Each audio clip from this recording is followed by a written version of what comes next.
오늘 우리가 이 어린이 주일을 지키고 있습니다. 이 어린이 주일은 성경에 나오는 절기처럼 성경에 지정된 그런 날은 아니죠. 그러나 이 근대에 들어오면서 과거에는 존중받지 못했던 어린이들에 대한 관심과 존중이 점점 높아지면서 현대의 대부분의 교회들은 어린이 주일을 지키고 있습니다. 이 어린이 주일이 가장 먼저 시작된 것은 1856년 미국에 있는 한 교회에서였는데요. 1856년에 유니버셜리스트 제일교회라는 곳에서 이 어린이들을 그리스도인으로 훈련을 시키고 어린이에 대한 인식을 새롭게 하자라는 취지에서 6월 두 번째 주일을 어린이 주일로 정하고 행사를 진행을 했습니다. 그 이후에 이 어린이 주일에 대한 관심이 높아지면서 1883년부터는 미국 내에 있는 전 교단과 전 교회에서 어린이 주일을 지키게 되었어요. 그 미국이라는 나라에서 어린이 주일을 6월 두 번째 주일로 지키는 이유는 그 나라는 그때가 1년 중 꽃이 가장 만발한 아름다운 시기이기 때문에 그런 모습이 푸르고 아름다운 어린이들의 이미지와 잘 어울린다고 생각하기 때문입니다. 그래서 우리나라도 초창기에 어린이 주일을 6월 두 번째 주일에 지켰었습니다. 하지만 우리나라는 이 어린이의 이미지를 상징하는 그런 만발한 꽃이 6월보다는 5월에 더 많이 피는 것이죠, 되죠? 그리고 5월에 어린이날도 있습니다. 그래서 1956년부터는 5월 첫 번째 주일을 어린이 주일로 지키고 있습니다.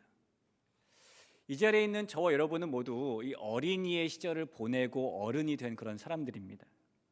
오늘이 어린이 주일을 맞아서 우리가 특별히 어린 사람을 대할 때에 또한 자녀들을 대할 때에 어떠한 어른의 모습을 가져야 되는지를 에베소서 말씀을 통해서 상고해 보려고 하는데요.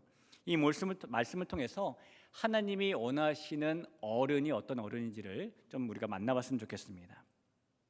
이 바울은 에베소서에서 성도를 하나님의 교회다라고 명명을 합니다.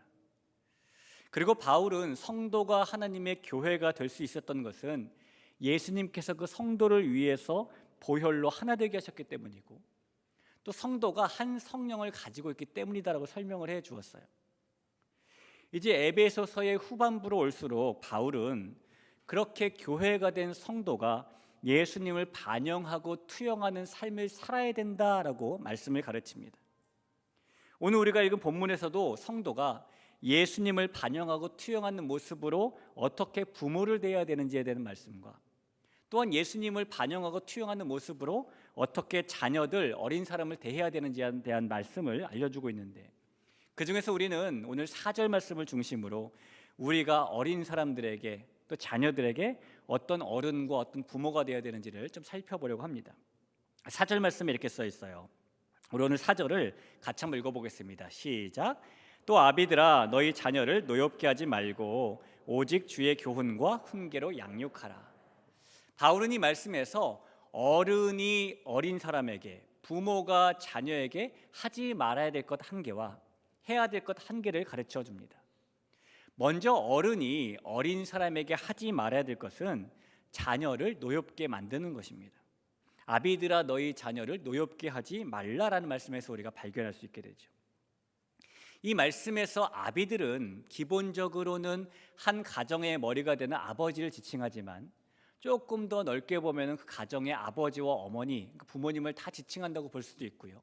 조금 더 포괄적으로 보면은 이 시대의 어른들을 지칭한다고 볼 수도 있습니다. 따라서 바울은 부모나 어른들에게 말하기를 어린 사람들, 자녀들을 노엽게 만들지 말라라고 말을 하는 겁니다. 자, 그러면 여러분, 노엽게 하지 말라라고 그랬는데 어떻게 하는 것이 노엽게 만드는 것일까요? 어떻게 하는 것이 노엽게 하지 않게 또 만드는 것일까요? 이 말은 부모가 자녀를 기분 나쁘게 만들면 안 된다라는 말이 아닙니다. 이 말은 부모가 자녀가 아예 화를 못 내도록 만들어야 된다는 말씀도 아닙니다. 노엽게 하지 말라라는 말씀은 이런 뜻을 가지고 있어요. 이 자녀들의 마음에 분노가 층층이 쌓여서 그것이 원한이 되지 않도록 만들어라. 자녀가 심한 모욕을 받지 않도록 해라 라는 말씀입니다. 바울이 이렇게 말하고 있는 이유는 그가 살던 당시 1세기의 사회상이 이 아이들, 어린 사람들을 인격적인 존재로 대우받지 못한 때이기 때문입니다. 실제로 어린이는 약자다, 어린이는 보호받아야 된다는 개념은 1924년 제네바 선언 이후에 정립된 개념이에요. 근대에 들어와서도 어린이가 존중받지 못한 때가 있었다는 것이죠. 그 전까지는 어린이 중에 대다수가 성인이 되기 전에 사망하는 경우가 너무 흔한 일이었기 때문에 사람들은 성인이 되지 않은 어린이는 아직 사람이 아니다라고 보는 그런 시각이 있었습니다. 특별히 오늘 본문에 나오는 에베소 교회 성도들이 살던 1세기 때 로마 사회는 그런 경향이 매우 심한 사회였어요. 그 시대의 아버지란 존재는 가정에서 절대적인 권위와 절대적인 법적인 힘을 가지고 있는 존재였습니다. 그 아버지들이 자기의 자녀들을 가혹하게 보일 정도로 대하는 것이 너무너무 당연하게 여겨지는 그런 사회였다라는 것이죠.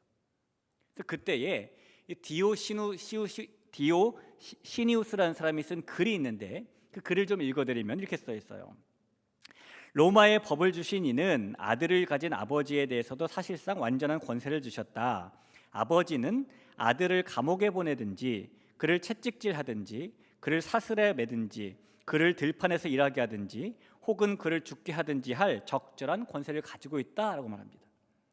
로마 사회의 이 아버지라는 존재는 가정 내에서 그렇게 자녀에게 다양한 형벌을 내려도 되는 일종의 총독같이 무서운 존재로 있었다라는 것입니다. 심지어 그 당시의 아버지는 자기 자녀의 생사도 결정할 권한을 가지고 있었습니다. 로마 사회에서 한 가정에서 아이가 태어났는데 아이가 만약에 허약하거나 장애를 가지고 태어났을 경우에 이 부모는, 특별히 아버지는 자기 자녀를 죽일 권한이 있었어요. 그럴 경우엔 대개 물에 던져서 죽였습니다. 또 만약에 원하지 않는 딸을 낳았을 경우에는 문 밖에 버리기도 했고 또는 팔아버리기도 했습니다. 로마 사회에서 한 가정에 있는 자손들, 자녀와 손주들, 모든 이런 존재들은 집의 가장인 아버지의 절대적인 지배하에 있는 게 당연하게 여겨졌다는 겁니다. 그런데 그런 로마의 그런 모습들이 이 로마가 이 땅을 정복하고 저 땅을 정복하고 세력을 점점 넓혀가면서 그런 아버지 상이 다른 민족에게도 잘 영향을 미치게 되었던 겁니다. 심지어 하나님의 백성으로 살던 유대인들에게도 이 로마 사회의 아버지 상이 영향을 미치게 됩니다. 이 고대 알렉산드리아의 유대인 철학자이면서 당시 유대인 사회의 지도자였던 필로라는 사람이 쓴 글을 보면 유대인 지도자가 이렇게 쓴 겁니다. 아버지란 존재는 연장자들, 통치자들, 은혜를 베푸는 사람들, 그리고 주인들 등을 포함하는 상위 계층에 속하고, 한편 자녀들은 연소자들, 신하들, 은혜를 받는 사람들, 그리고 종들 등을 포함하는 하위 계층에 속한다라는 글입니다. 유대인들 사이에서도 아버지는 자녀를 마음대로 해도 되는 상위 계층, 자녀는 아버지가 마음대로 해도 되는 하위 계층으로 보는 시각이 있었다라는 겁니다. 이 에베소에 살면서 복음을 듣고 믿음을 가지게 된 이 에베소 교회 성도들도 그 당시 모든 사람이 그랬다는 것처럼 자연스럽게 그런 모습을 배우고 따라하는 경향이 있었어요. 그래서 그런 에베소 교회 성도들에게 오늘 바울이 자녀들은 마치 종처럼 함부로 해도 되는, 마음대로 해도 되는 그런 존재가 아니다라고 가르쳐주고 있는 겁니다. 부모나 어른은 자녀나 어린이를 부당하게 대해서 이 마음 가운데, 자녀들 마음 가운데 부당함 때문에 생기는 분노가 쌓이지 않도록 해야 되는 존재인 것이고, 지나친 욕심이나 과한 요구 때문에 자녀들 마음속에 원한이 쌓이지 않도록 해야 된다라고 바울이 오늘 가르치고 있는 것이죠. 왜냐하면 아이들에게도 하나님의 형상이 있기 때문이고, 그들의 몸과 정신이 아직 덜 자랐을 뿐이지만 어른과 함께 주님의 교회를 이루고 있는 동일한 성도이기 때문인 겁니다. 여러분, 조금 전에 우리가 유아사를 베풀 때 제가 아이들 이름을 어떻게 호명했는지 기억하십니까? 누구누구 유아, 누구누구 어린이, 성도, 이렇게 호명했잖아요. 이 아이들이 몸은 작고 생각은 작지만 우리와 똑같은 주님의 몸을 이루고 있는, 주님의 교회를 이루고 있는 성도라는 것입니다. 이 골로새서 3장 21절에 보니까 바울은 오늘 말씀을 조금 더 자세하게 설명해 줍니다. 아비들아, 너희 자녀를 노엽게 하지 말지니 낙심할까 함이라. 이 말씀에서 바울은 자녀들이 마음에 분노가 쌓이면은, 그것도 부당하게 대해서 모욕을 느끼게 되면 낙심하게 된다라고 말하죠. 그러니까 마음이 정상적으로 못 자란다라는 뜻입니다. 실제로 현대의 뇌 과학자들은 아이들의 이 뇌의 시스템과 신경 전달 물질은 부모와 주고받는 상호작용에 의해서 결정된다라고 주장을 합니다. 사람의 뇌는 가장 안쪽에 생명의 뇌, 그리고 그 중간에 감정의 뇌, 맨 외부에 이성의 뇌가 있는데, 이 뇌들이 서로 상호 잘 연결되어서 뇌가 작동을 하는 겁니다. 그런데 만약에 이 아이들이 부모에게 신체적으로나 정신적으로 위협을 당하게 되면 이 감정의 뇌가 너무너무 풍성해져 가지고 이성의 뇌를 무력화시키게 된다는 거죠. 그래서 그렇게 돼서 마음 가운데 분노가 쌓이고 또 쌓이게 되면 이 아이들은 싸우기 또는 도망치기를 선택하게 되는데요. 그래서 보이게 되는 게 화를 내거나 때를 쓰거나 아니면 반대로 잔뜩 움츠러들거나 이런 모습이 되는 겁니다. 그리고 그런 일들이 계속 반복되면 아이들의 이 뇌의 시스템과 신경 전달 물질이 점점 폭력에 적응하는 쪽으로 변하게 되고요. 아이들의 뇌는 과잉 경계, 과잉 공격, 두려움 또는 과잉 방어를 하는 방식으로 굳어질 수 있다라고 뇌과학자들이 설명을 합니다. 그것이 부모가 아이를 부당하게 대우했을 때에, 그 아이에게 원한이 쌓이게 되었을 때에 만나게 되는 낙심의 종류라고 말할 수가 있겠죠. 그래서 이 시대를 사는 어른인 저와 여러분, 또 부모인 저와 여러분은 자녀들이나 어린 사람들을 부당하게 대해서는 안 되는 겁니다. 그 사람들이 나보다 작고 나보다 힘이 약하다는 이유 때문에 그들을 격노케 하거나 그들에게 분노가 쌓이게 하는 태도와 말과 행동을 하거나 엄격한 훈육을 과도하게 하거나 비합리적인 가혹한 요구를 하거나 부모나 어른의 권위를 남용하거나 독선적이거나 공평하지 못하거나 일부러 괴롭히거나 정죄하거나 아이들에게 굴욕감을 주는 것이나 그 모든 일을 하지 말아야 하는 것입니다. 아버지들이, 부모들이, 어른들이 이 자녀들을 노엽게 하지 말아야 하는 이유는 이 자녀라는 어린 사람이라는 존재는 하나님께서 맡겨주신 소중한 선물이기 때문이죠. 각 가정에, 각 교회에 하나님께서 맡겨주신 겁니다. 아이들이 물론 어른에 비해서 육체적으로 약하고 정신적으로 미성숙한 것은 맞습니다. 그래서 육체의 힘이나 정신적인 생각이 어른과 다를 수밖에 없겠죠. 하지만 아이들이 몸집이 작고 생각이 깊지 않다고 해서 그 아이들 안에 있는 하나님의 형상도 어른보다 작거나 부족한 것은 아니라는 겁니다. 비록 작고 생각도 미성숙하지만 교회 안의 아이들도, 가정 안의 자녀들도 어른과 똑같은 성도이며 하나님의 자녀인 것이죠. 오늘 어린이 주일을 맞아서 우리가 가정에서 자녀들을 보실 때나 오늘 교회 안에서 어린 아이들을 보실 때에 얘는 누구 딸 누구 아들, 얘는 누구 손자 누구 손녀 이렇게만 보지 마시고 이 아이는 어린이 성도라는 마음을 한번 봐주셨으면 좋겠습니다. 우리 모두가 그 자녀 세대의 마음에 원한과 분노가 쌓이지 않게 하도록 하는, 그래서 자녀 세대의 마음에 건강하게 자랄 수 있도록 키우는 그런 부모, 그런 어른들 되길 간절히 부탁을 드립니다. 자, 어른이 어린이에게 하지 말아야 될 것이 자녀를 노엽게 하는 것이었다면, 반대로 이번에 어른이 어린이에게 해야 될 것은 주의 교훈과 훈계로 양육하는 겁니다. 4절을 한 번 더 보죠. 또 아비들아 너희 자녀를 노엽게 하지 말고 오직 주의 교훈과 훈계로 양육하라. 그러니까 이 다 큰 어른들, 부모가 된 사람들이 마땅히 감당해야 될 역할은 그 어린 세대를 양육하는 겁니다. 그러면 여러분, 이 어른은 아이들에게 무엇을 도대체 양육해야 되는 것일까요? 한 엄마가 어린 아이와 함께 엘리베이터를 타게 되었어요. 아파트 엘리베이터를 탄 어린아이가 엄마에게 엄마 이거 엘리베이터 맞지? 라고 물었습니다. 그리고 그 아이는 작은 손가락으로 2층부터 꼭대기층인 21층까지의 모든 엘리베이터 버튼을 다 눌렀습니다. 그러자 옆에 있던 엄마가 너 그러지 말랬지라고 아이에게 야단을 칩니다. 같이 엘리베이터에 탔던 다른 사람들이 속으로 그럼 그렇지, 저런 건 혼을 내줘야지 이렇게 생각을 했어요. 그런데 야단을 친 후에 엄마가 아이에게 이렇게 말했습니다. 너 그러지 말랬지, 엘리베이터가 뭐야, 다시 해봐, 엘리베이터, 이랬다는 거예요. 여러분, 부모가, 어른이 자녀에게, 어린 사람에게 가르쳐야 될 것은 도대체 무엇일까요? 오늘 4절 말씀에 보면은 주의 교훈으로 양육하고 주의 훈계로 양육하라라고 말을 합니다. 여기서 주의 교훈으로 양육하라라는 말은 연습을 시키고 훈련을 시키라라는 그런 의미예요. 그러니까 주님 안에서 자라날 수 있도록 연습시키라라는 것이죠. 여기서 훈계로 양육하라라는 말은 모니터링을 해주라라는 그런 말입니다. 따라서 어른이 아이에게, 부모가 자녀에게 해줘야 될 양육은 예수님의 말씀과 예수님의 삶을 따라 살도록 연습시키고 훈련시키는 양육이고, 또 예수님의 말씀과 예수님의 삶을 따라 살고 있는지 끊임없이 모니터링을 해주는 그런 양육인 것입니다. 자녀에게 예수님을 알려주고 예수님의 말씀을 가르치는 1차적인 책임은 이렇게 부모에게 있다는 것이죠. 성경을 보면 하나님께서 아이들을 신앙적으로 양육해야 된다는 말씀을 무지하게 많이 주고 계세요. 신명기 4장 9절을 보죠. 오직 너는 스스로 삼가며 내 마음을 힘써 지키라. 그리하면 내가 눈으로 본 그 일을 잊어버리지 말라. 내가 생존하는 날 동안에 그 일들이 내 마음에서 떠나지 않도록 조심하라. 너는 그 일들을 내 아들들과 내 손자들에게 알게 하라. 신명기 6장 7절도 보겠습니다. 내 자녀에게 부지런히 가르치며 집에 앉았을 때든지 길에 갈 때든지 누워 있을 때든지 일어날 때든지 이 말씀을 강론할 것이며. 이번에 신명기 32장 46절을 볼까요?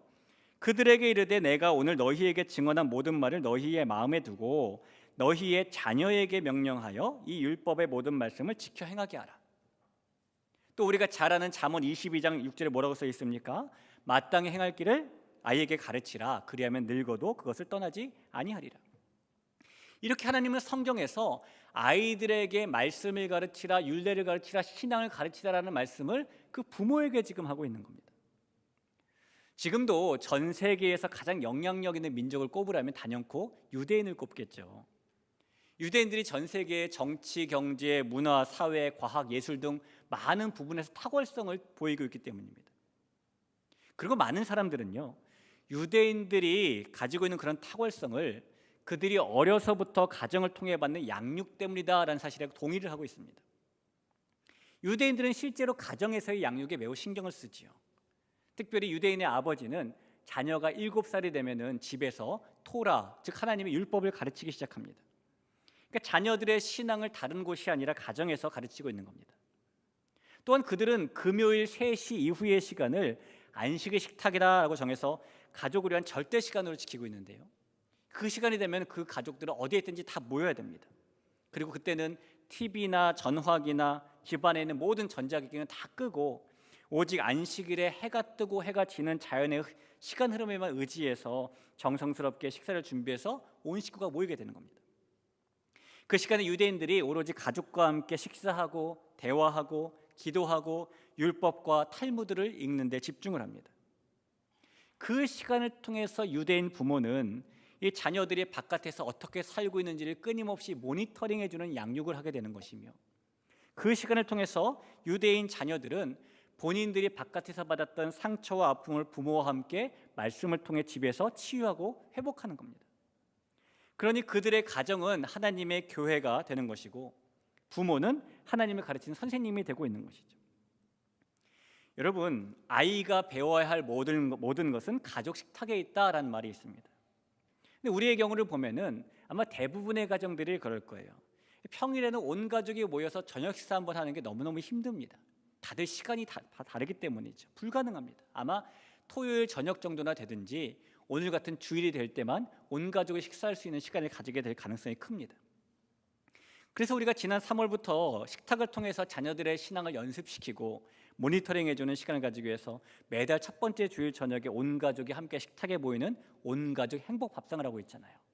이게 세대가 부모와 자녀 세대만 모이지 말고 할아버지 할머니 세대, 또 부모 세대, 자녀까지 세대까지 함께 모여가지고 함께 자녀들의 신앙 양육을 책임질 수 있는 가장 좋은 시간을 우리가 보내고 있습니다. 그 행복밥상이라는 것이요, 단지 한 식탁에서 함께 저녁을 먹는 것 같지만 그 시간은 부모에게 있어서 그 자녀들의 마음과 그들의 삶과 그들의 신앙을 만져줄 수 있는 그런 시간입니다.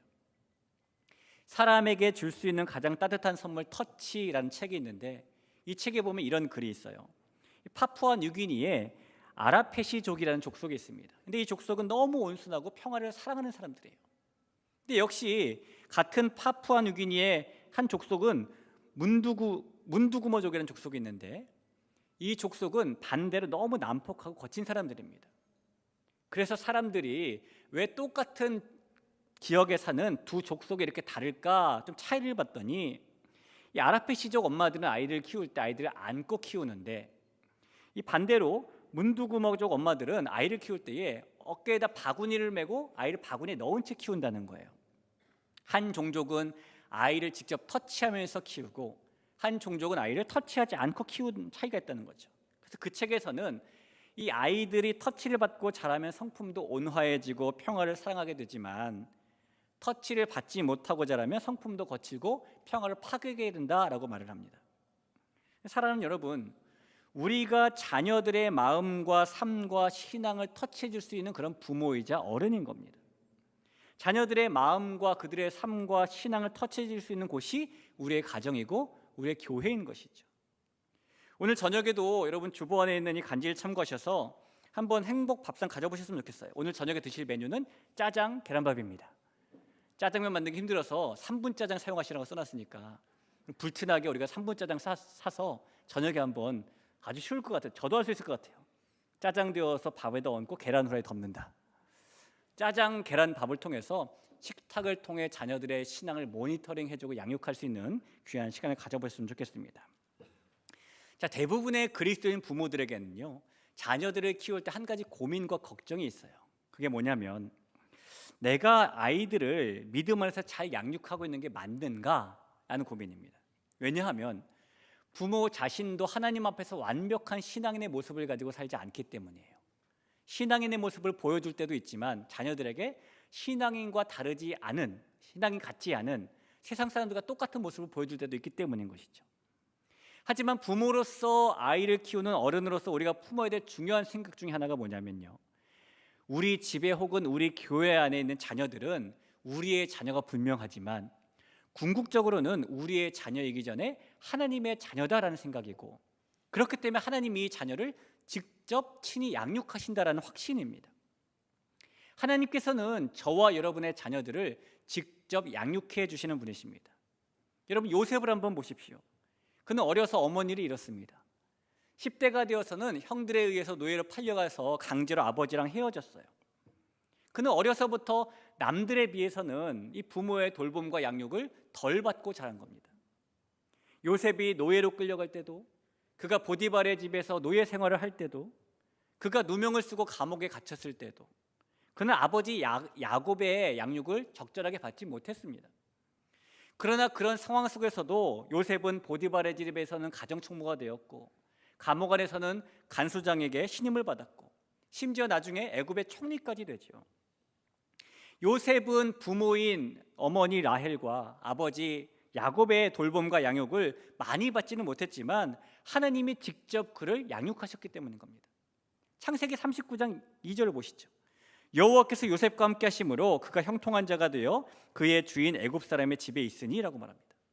또 같은 장의 21절에 보니까 여호와께서 요셉과 함께 하시고 그에게 인자를 더하사 간수장에게 은혜를 받게 하시매 라고 말하죠. 하나님께서 요셉과 함께 하시면서 그를 직접 돌보시고 양육해 주셨다는 겁니다. 요셉뿐만일까요? 다니엘도 한번 보시죠. 그는 어려서 전쟁을 겪었습니다. 나라가 전쟁에서 패배하게 되어서 그가 어린 나이에 부모와 강제로 떼어져서 바벨론의 포로로 끌려가게 되었어요. 이 다니엘도 요셉처럼 어려서부터 부모의 돌봄과 양육을 충분하게 받지는 못했습니다. 그러나 이 다니엘이 바벨론에서 왕의 음식을 거절해야 되는 그런 위기를 만났을 때에도, 왕에는 그 어떤 신에게도 찾으면 안 된다, 절하면 안 된다는 명령을 받은 위기를 만났을 때에도 그는 자신의 어머니나 아버지의 돌봄과 양육을 받을 수 없었습니다. 그러나 그런 환경 속에서 다니엘은 왕의 음식을 거절하고도 더 윤택해질 수 있었고, 바벨론 전국을 다스리는 권한을 가지게 되었고, 그가 장성한 이후에는 국왕의 명령을 어기고 하나님께 기도하여 사자굴에 던져졌지만 털끝 하나 상하지 않을 수 있었습니다. 다니엘이 남들에 비해서 부모의 돌봄과 양육을 충분하게 받지 못했지만 하나님께서 직접 그를 양육하셨기 때문인 겁니다. 다니엘 1장 9절을 보시죠. 하나님이 다니엘로 하여금 환관장에게 은혜와 긍휼을 얻게 하시니라. 하나님이 하셨답니다.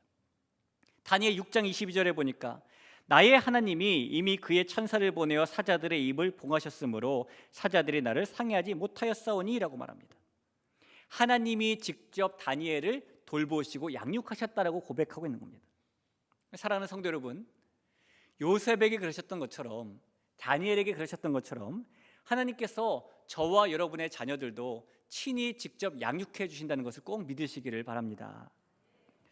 우리가 하나님께 자녀의 양육을 맡겨드리면서 부모로서 꼭 잊지 말아야 할 것 한 가지는 있죠. 이것 하나는 꼭 해야 됩니다.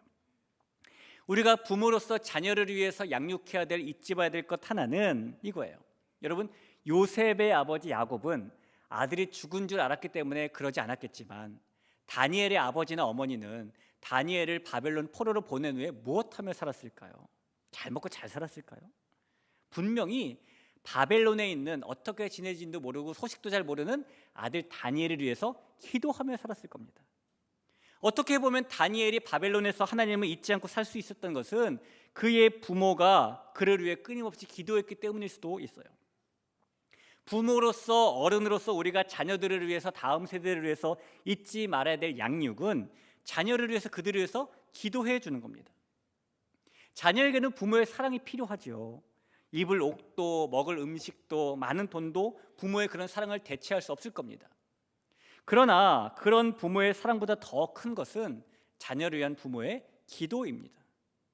부모의 기도가 자녀의 지금을 준비하고, 부모의 기도가 자녀의 미래를 예비하는 겁니다. 그래서 다른 부모보다도 기도하는 부모를 가진 자녀들이 가장 복된 자녀예요. 여러분, 부모의 기도는 이 자녀가 어둠 속에 넘어지더라도 자빠지지 않고 문고리를 잡게 만들어줍니다. 하나님께서 저와 여러분의 자녀를 친히 양육해 주심을 믿고 그 하나님께 자녀를 위해 기도하며 양육할 수 있는 우리 모두가 되길 간절히 소원합니다. 이 아프리카의 한 고아원에서 어느 날 어린이들이 알 수 없는 병에 걸려서 죽어가고 있었습니다. 그런데 병에 걸린 아이들을 진단한 의사들의 처방이 매우 간단했어요.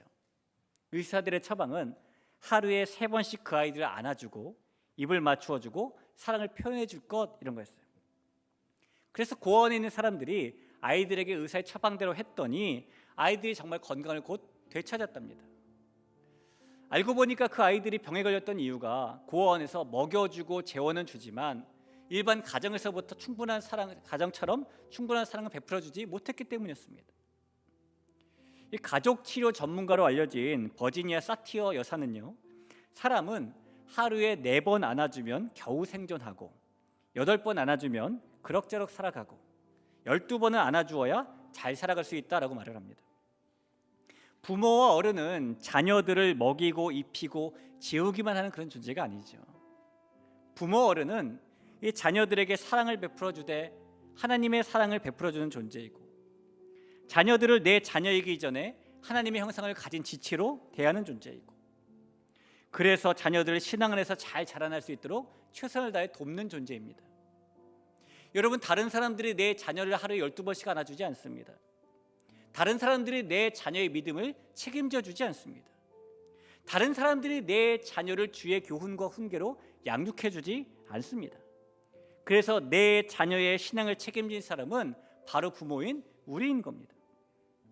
우리 각 가정의 자녀들뿐만 아니라 그 자녀가 어린 자녀이든 성장한 자녀이든 우리 교회 모든 자녀들이 그들의 신앙이 자라고 또 자랄 수 있도록 전심을 다해 돕는 우리 모든 어른들 되길 교회가 되길 간절히 바랍니다.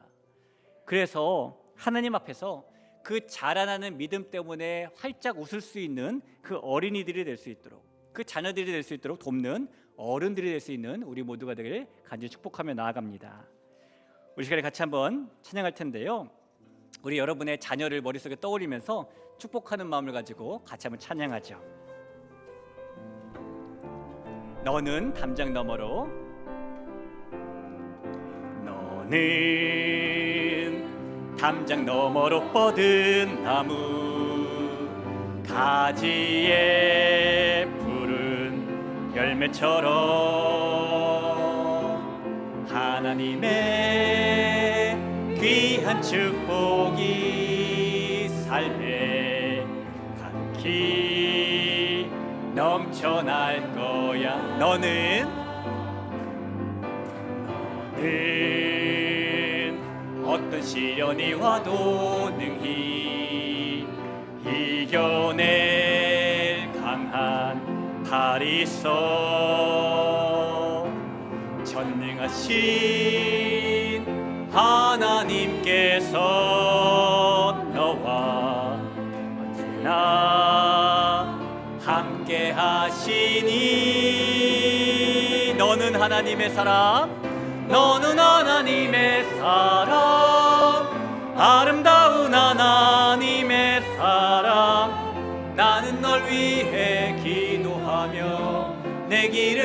축복할 거야. 너는 하나님의 선물, 사랑스러운 하나님의 열매, 주의 품에 꽃 피운 나무. 너는 하나님의 사랑, 너는 하나님의 사랑, 아름다운 하나님의 사람. 나는 널 위해 기도하며 내 길을 축복할 거야.